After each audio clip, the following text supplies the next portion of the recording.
Get it. Hello. So I'm here with Maya DeNola LCSW, and she is a clinical social worker and Okay. also a yoga instructor, a certified yoga instructor. Yes, I'm a 500-hour certified Wow. um, yoga instructor, clinical yoga, which is a Ah, very specialized training, and a 200-hour RYT, which is the kind of common gym-like yoga. So they're a little bit ah. different. Yeah, yeah. Can you tell me a little bit about the difference between clinical yoga and regular yoga? Sure. So we'll start with the regular yoga, so to speak, or what you more commonly encounter, right? Uh-huh. And so there's various different kinds of yoga, just to be clear, Mhm. and then there are specializations for how you teach, and that is really the fundamental difference between the two, Ah, right? So the kind of 200 RYT yoga that you might encounter at a gym or a yoga studio, in many of those cases, right? They're trained to teach absolutely the asanas or the yoga postures, hmm and they're trained to kind of teach them as a general practitioner, if you will, hmm right? Whereas with the clinical yoga, especially the 500 hours that I took, it's a much more expanded training. And in this case, really geared towards mental health professionals. Oh, And so we teach from a trauma informed and a trauma conscious place. And the intentionality here is to understand really the connection between mind and body and how yoga can be used as a therapeutic tool to help people heal, right? ah, 500-hour also includes a larger portion of yogic philosophy, which a lot of people are not familiar with. uh-huh. It includes portions about Ayurveda, which is Oh, the kind of science or medicine that is associated, comes from the same Vedic place as yogic postures come from. And then in my case, also a focus on chakric healing. So uh, looking at the energy meridians, if you will, in the body, in the way that the Vedic philosophy looks at them, and then uh, kind of putting that all together in a therapeutic mental health standpoint. So as you can see, there's a lot more goes into it. yeah. And it's not that one is better than the other in any way. They hmm just have different functions, Oh, right? neat. Okay, well, thank you for explaining that. Yeah. Um, so I have a few questions that I just kind of came up with. Um, what led you to become a trauma-informed yoga instructor, and how do you define trauma yoga? I'm sorry, trauma-informed in your teaching? So such a great question. I think like a lot of people, I came into teaching yoga because of my own personal experience practicing yoga. Mhm. So after a very difficult life event a few years ago, I found myself at a retreat center in Thailand. Had no experience really with retreats, no experience with yoga, no experience with any of that, and just really needed some help at that Mhm. point in my life to heal from some very, very difficult things that had taken place. Mhm. And at this particular retreat center, I was invited every morning to choose between participating in an hour long yoga class or participating in an hour long meditation. I chose yoga, and the profound amount of healing that took place for me just through the practice of asanas, the practice of yogic postures. Uh, I really credit that with kind of pulling me out of one of the absolutely darkest places I've ever been. Oh. And it was the yoga, right? And so you have this experience. I was already well on my path to being a mental health therapist, social worker, and it made a lot of sense to me. When I came across this particular yoga training, um, which is or was at the time at least a 11-month online training. And I thought, oh goodness, I don't know if I can do this, right? Mm. But I wanted something that was uh, geared towards teaching yoga in a way that was therapeutic, Mhm. not just for the other benefits of it, if that makes sense. Yeah. Yeah, that makes sense. Yeah. So it sounds like a really comprehensive program you took. And so Yeah, what yes. does trauma informed about your teaching? So the way we think about it, right? So yoga has so many different, and again, there's so many different types of yoga. So it's an understanding of kind of like we say in mental health, right? Pair the right intervention Mm. to whatever the thing is the person is dealing with, Mhm. right? In yoga, it's similar to that. There are many different types of yoga, hatha, yin, birka, right? People teach differently. Mhm. Uh, in order for it to be trauma informed or trauma conscious, we learn to cue, right? We learn to tell people how to move their body Uh-huh. in ways that take into consideration, right? That they have likely experienced something that would qualify as traumatic, Mhm. right?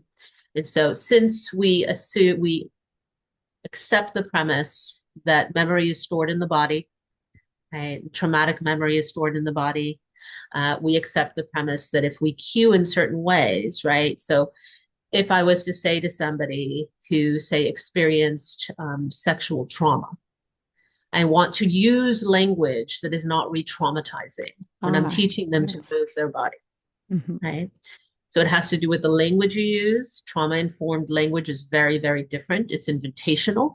Instead of telling you to move your right foot, I may say, I invite you to place your right foot, right? So we weave in invitation, we weave in consciousness of people's experiences, right? We focus more on that than we necessarily do on the correct alignment, although that also is important so you don't injure yourself, Right. right? Um, and so it's that. And then, right, we teach how to, for example, offer corrections. There's touch sometimes in yoga for helping Mhm. somebody with their posture. How do you do that in a way that takes into account that this person may not feel safe with people touching them? Mhm. So it teaches you all of these nuanced things that you need to understand if you're working with people who are healing from something, Ah, right? that's Does that make beautiful. sense? Yeah, yeah, I like that a lot. And it sounds like it's very respectful to the traumatized person because it acknowledges what they've been through in their body and their mind. Exactly. Right. And so it allows you to um, craft your teaching and your practice in a way that's really, really conscious and aware, and hopefully, right, doesn't do harm Yeah. when. Oh.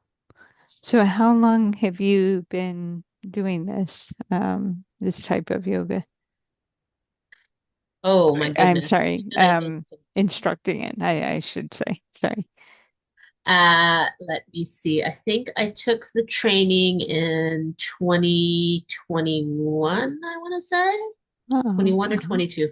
I should know this, but not particularly relevant to me to remember exactly. I Uh-huh. took the training, and then I recently started co-teaching with my teacher, Karina Hammer, who created this training in her organization, the Clinical Yoga Institute, which is where I got my certification. Ah, She created this very in-depth training, and she co-teaches. She is a trained yoga professional. She has a lot of other titles, and she's an incredible human. Um, but she really dedicatedly pairs someone who is really a yoga teacher with someone who is a clinical mental health professional, and we co-teach uh, oh, this so that people who come, right, practitioners who come for this training get really the best of both worlds. The oh, really dedicated, how do you teach yoga in a safe, respectful way that also takes into consideration anatomy and posture corrections and all of the important physical parts of it. mhm. And as a mental health professional, how do you integrate this into your practice, to your teaching? And right? How to actually use this therapeutically. Okay. All right. So then if someone, let's say someone was, traumatized and they wanted to get yoga instruction, do you provide that kind of instruction to like lay people who have trauma? Absolutely. Okay. I have chosen based on many factors, mainly that I'm a location independent practitioner. I Right. don't teach at a yoga studio or I don't teach a yoga class. What I do is I teach yoga or portions of yogic philosophy, use of breath work, yogic philosophy, Ayurveda, those kinds of things, and yogic postures. Um, I prescribe them sometimes to Ah, people that I work with, or we work on certain postures in session, incorporate them into the work that we do. Right? So, okay. short answer Mm. is yes, and that's how I do it. So I don't teach as a teacher in a studio, but I teach in my private practice with clients that I work Okay, gotcha. All right. And can you explain the role of body awareness and interoception in trauma recovery? with. Sure. So the first premise I think that's really important and what I say to people, right, is that trauma a lot of the time will disconnect you, Mm. right? It'll disconnect your mind from your body. And in many cases, that was the protective and correct thing to do at the moment in which the trauma or stressor took place, right? A lot of these behaviors that become maladaptive for us, right? They originally protected us from whatever it was that was happening, right? Oh, And so part of the work of healing in my perception is being able to return to the self, right? To find a way to return to the body, to begin to listen to your body again, right? mhm. Um, Oftentimes in trauma, right, we'll walk away with this feeling like we can't trust ourselves or we can't trust our bodies, right? Working in this way, building that introspection piece, learning to listen again, learning to feel comfortable and hopefully eventually safe again internally, okay, is so incredibly important so that we can reconnect our mind and our bodies, right? Yeah, So that they can work together, right? Because what is stuck in the body will express through the mind. that's true. I'm paraphrasing someone. I'm not really sure who I'm paraphrasing. Multiple people, I think, have said this, right? The body remembers, as Hmm. Basil van der Kolk likes to say, right? The Yeah, body keeps the score. What that right. really means, right? So much of our behaviors, right, come from that information that comes through our senses into our nervous system. And the nervous system then informs our conscious mind as to whether we are safe or unsafe. Yeah, And our behaviors follow that, right? yeah, If you've experienced um, trauma, extreme stress, right, compounded stress over time, right, your nervous system may not even recognize anymore that feeling of calmness, rest and hmm, digest, as it sometimes is called, hmm. right? I'm parasympathetic. Ability, Uh-huh. exactly, right? Uh-huh. What yoga and yogic practices can do for people is it can help to redevelop that sense. It can help us redevelop the conversation between our nervous system and our conscious mind in a way, right, that can really help us begin to heal. Right? Ah, It's not a that, panacea, it's not a magic trick. no, no, nothing is, right? Nope. Right. Yeah, but I think that's important because a lot of times, especially anxiety, right? You see how people carry that anxiety and they can have all the top-down information from, their cortex saying you're safe now, you're okay. It's not still happening. But if they don't feel that physically, all that knowledge is not that helpful. So, Exactly. yeah, Because you can't override your biology. right. If your nervous system is not calm, you are unlikely to be able to remain calm. And calm is a lot of different things for a lot of different people, True. right? I could be sitting here perfectly still. I am not calm, Mm, right? I'm more probably frozen, right. right? And Yeah. that's not a healthy state to be in, right? So, yeah, absolutely. I really, really value that yoga teaches it bi-directionally. What I Ah. mean by that is that it teaches you both to release, but it also teaches you to tolerate. So Mm, it teaches you how to tolerate discomfort and not become reactive to it, if that makes sense. yeah. Yeah. So I guess it kind of expands the window of tolerance in a way. Like, 100%. okay. It can be used, I should rephrase that and say that it can be used to expand the window of tolerance, right? Uh-huh. So it's just really fascinating because it has all these different applications, right? It has the ability to help you release what is stored, and it also has the ability to do exactly as you said, expand that window of tolerance, teach you how to tolerate difficulty without having to be reactive to that difficulty. Yeah. Wow. Well, I'm really enjoying learning all this and I appreciate it. Um, so it sounds like when you do this kind of clinical yoga, you're wanting more than just body flexibility. You're kind of also encouraging mental flexibility and emotional flexibility. 100%. I literally said this to a new client yesterday. Ah, Yoga is not about flexibility. ah, Not that. okay. You do not have to be flexible in order to get the benefits of yoga. When we teach trauma-informed yoga, when we use yoga clinically, right? Yes, we need to know what we're doing so that people don't physically injure themselves, Hmm. right? But therapeutic yoga isn't about, right, how far can you stretch your body Mm, at all, right? It actually teaches you to listen to your body and right. to honor when the body says, this is enough for me, right? Oh, that's Because, important. right?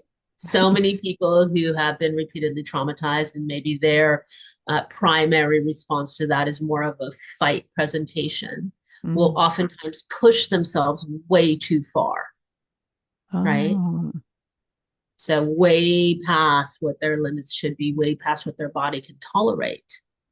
Right? And so, yoga can help you learn to listen better to yourself. well, that's very important because I know a lot of another kind of response to trauma is the fawn response. And I don't know if you ever get people who want to please you and be a good student. So then they might do the same. They might push themselves beyond what their body really can handle, or maybe Absolutely. mentally. Yeah. Absolutely. Right. And so that's the beauty of learning that kind of invitational language, because I'm not Mm. telling you how far you have to go. On the contrary, Ah. right? I'm inviting you to go as far as feels right for you. And so then you must do that question of, well, what does feel right for me? Well, let's explore, right? Hmm. Which is a lot of what we do as therapists, right? Right. Kind of Right. we hold that space while the person safely explores. It's not very different when you're practicing yoga therapeutically. Okay. Yeah. It's just the body's more involved and you're you're including a whole informational source in a way, it seems like Exactly. that you don't get with just regular talk therapy, maybe. I love that. An informational source. Yes, exactly. Yeah. Right. And learning that your body can be a source of information. Right. So many of us, especially in Western society, we become so disconnected from that source of information. Yeah. Right. It's all about what we can see, what we can Hmm. hear, right? Not what we can feel internally. Yeah. I think it's unfortunate because I think we are discouraged actually, not just out of touch, but we're discouraged, like you don't want to be soft or too dependent or too vulnerable or too much. So you learn how to divorce yourself from your body. Exactly. Exactly. Right. And again, right, I think of it sometimes as that it's a protective mechanism also in a society that's so body focused. Ah, Right. And if you don't fit into those oh, specific boxes, uh-huh. right? Well, then I just don't even want to look at my body. I don't want to interact with my body. I don't want to think about what my body can and cannot do. Hmm. Right? Again, you certainly see this also in the yoga world, right? Where everybody has to, wear the certain pants All or look right. a certain way to do Yeah. yoga. And none of that is true, right? So you None kind of of that accept is, people at any size or ability level or there's no reason not to, mm, right? There's absolutely no reason not to. One of the beautiful things about learning yoga this way, right, is learning that everything is going to look different for everybody, right? So I've been practicing yoga for whatever 6, 7 year, well, 2018, um, even before six, that, seven. Uh, right? uh-huh. It's almost 7, 8 years now.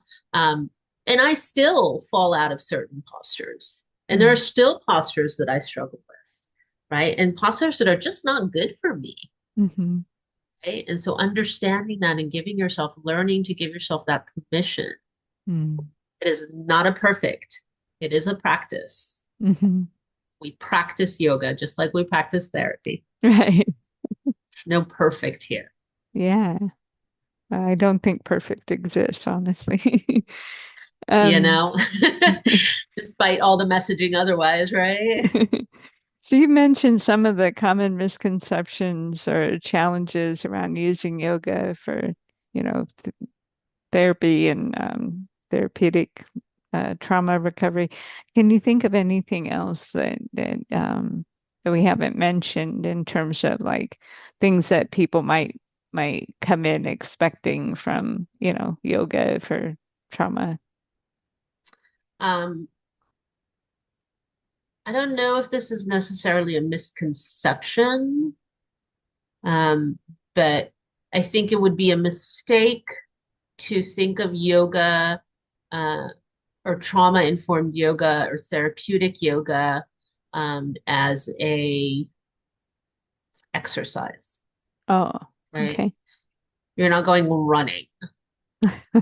Now, Uh, you're likely going to see some physical changes like an increase in muscle strength or stability, right? But these are adjuncts, right? oh, okay. That's not So the it's not an goal. exercise class, Okay. All right? right. Trying to think of anything else that people might, yeah. I would really want people to understand that you need no experience. You need no special clothing. You need no special props. You need no special skills, Oh, right? There are yogic exercises. Some of my clients laugh when I say this. I'm like, we can do bed yoga, uh-huh. right? You don't even have to get out of bed if that's too hard right Ah, yeah. So it's very permissive and come as you are kind of. now. 100%. Mm. And permission not to like it, Mm, just like anything else. This might not be the thing for you. This might not work for you. And that's perfectly okay. Again, like I said, it's not a be all and end all of anything. right. It's just an option. Great. Okay. In your experience, how does trauma typically show up in the body, and how can yoga or mindful movement support that healing of that? Or maybe that's like a whole interview in itself. Well, no, I what don't I'm know. actually thinking is I don't know that there's typical anything, Ah, okay. right? Um, I can tell you some of the ones that I think surprised me when I figured this out, and maybe surprise other people. The biggest one is when I have clients who show up with gastrointestinal issues, Ah, yes. right? Mhm. Variety of gastrointestinal ailments, undiagnosed otherwise, and people don't understand or don't know or not aware of, have never been told, right? The deep, deep, deep connection between your gut, Mm. right? Your intestines, your stomach, that whole physical construct and trauma and how much trauma impacts. And yoga can really help relieve some of the symptoms, the physical symptoms. Oh, Um, and that has to do with movements that are designed to get certain organs um, moving, if you will, right? So ah, twists in yoga, right? mhm. Twisting postures or kind of rinsing, they'll get your digestive system going or otherwise, Oh, that's good. which also says, right? If you have a variety of digestive issues that are more of the diuretic side of things, there's certain things that you should stay away from in yoga. I'm sure. Yeah. You don't want to So yeah, right. worsen the symptoms, huh? Exactly, Hmm. exactly, right. Which is why it's important to understand what postures for um, what things that you're dealing with and looking at the whole person, right, and not just the specific presenting issue. Other ways that I think trauma is stored, autoimmune conditions. Right. Yeah. Right? We know, right, both the Western scientific department, if you will, and otherwise knows that there is a correlation of some kind, although not deeply studied as of yet, between cases of trauma, right, and physical outcomes, autoimmune conditions, those things. Yeah. And so understanding which yogic postures, what type of yoga to practice, right, can also help relieve some of that symptomology. I don't Um, believe in the word cure. I don't think it's going to cure anything, right? mhm. Um, but it can help us live more fulfilled lives with less symptomology. If Yeah. that, Yeah, absolutely. Yeah, I like I don't know if you've heard of Rachel, I think it's Remen, but she's a physician and she talks about healing, not necessarily curing.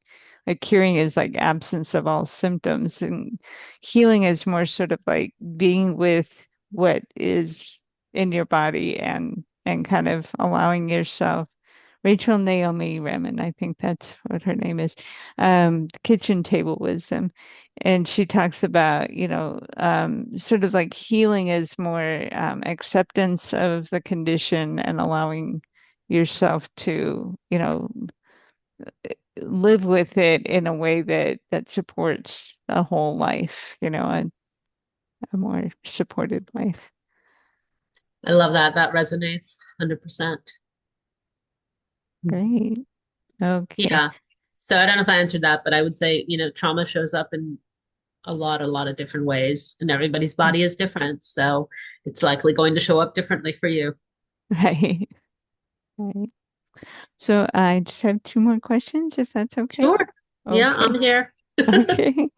All right. So I don't know. I know your work is probably confidential as well, but do you have any like stories or like success stories or kind of instances where you really saw like a person was traumatized and they did this and they really um their lives improved dramatically? Yeah, you're talking to her. Oh, all right. Right?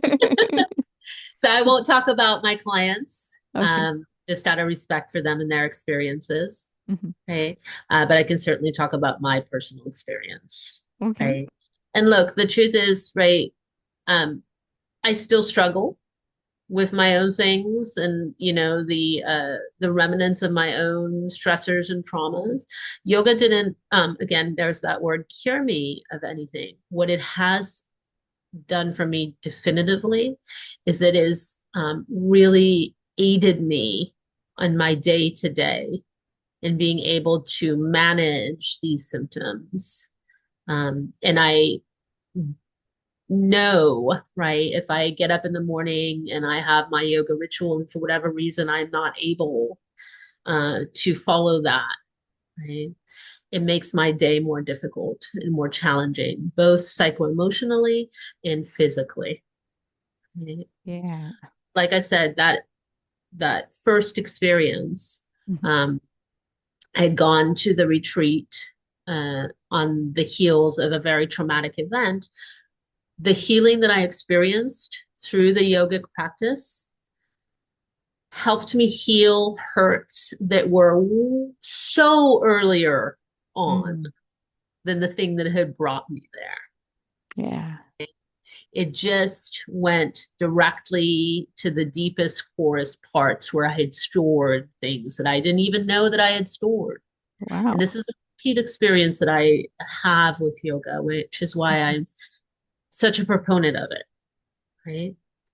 Yeah. Because not only has it helped me release, but it's me doing the releasing, if that makes sense. Ah, okay. So I find that to be really empowering. Right? And as you know, in our field, right, we deal with so much hurt and damage and difficulty.